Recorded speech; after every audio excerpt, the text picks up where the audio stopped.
Για μένα η αιώνια φωτιά που μέσα τους καίει και τους φωτίζει είναι μια μεταφορά, μια ποιητική μεταφορά της θέλησης. Αυτό που κάνει τον άνθρωπο να θέλει να συνεχίσει.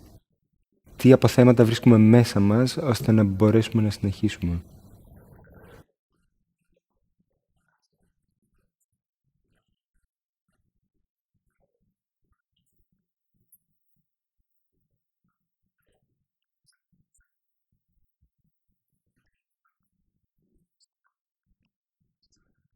Εννοείται ότι εξαντλείσαι, εννοείται ότι δεν αντέχεις άλλο, εννοείται ότι διψάς, πεινάς, θέλεις να τα βραντίξεις όλα, θέλεις να σκεφτείς να φύγεις, λες γιατί τι έκανες αυτό το πράγμα στον εαυτό σου, γιατί έβαλες τον εαυτό σου σε αυτή τη συνθήκη.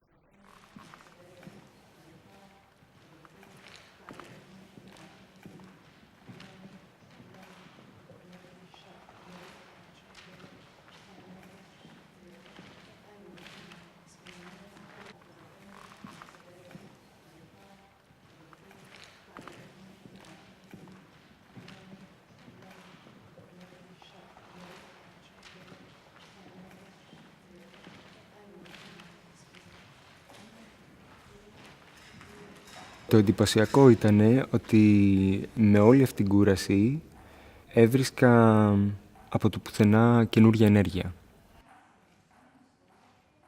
Δεν ήξερα πού βρήκα αυτή την ενέργεια να συνεχίσω.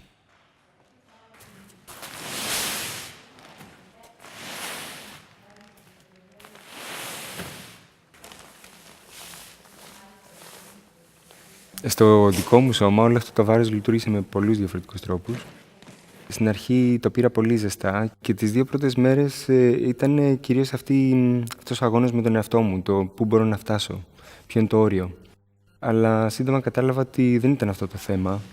Δεν ήταν δηλαδή το να αποδείξω ότι σωματικά μπορώ να το κάνω, ούτε αυτό ήταν το διακύβευμα της performance. Το διακύβευμα νομίζω ήταν το πώς αυτό το βάρος μπορεί να λειτουργήσει ποιητικά για άλλα πράγματα. Μέσα από όλη αυτή την εξάντληση, την κούραση, το θυμό, τη μανία, βρέθηκε η κατάσταση της ισορροπίας.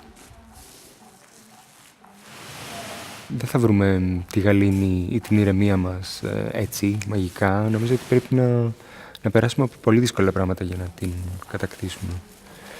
Και αυτή η performance νομίζω ότι για μένα τουλάχιστον έκανε αυτό.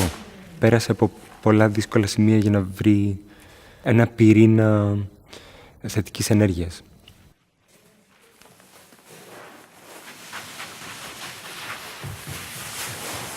Αυτό που είχε ενδιαφέρον για μένα ήταν το ότι επειδή η δράση που συνέβαινε ήταν τόσο άσκοπη, βρέθηκα πολλές φορές να θυμώνω και ο θυμός μου έβγαινε πάνω στα σακιά.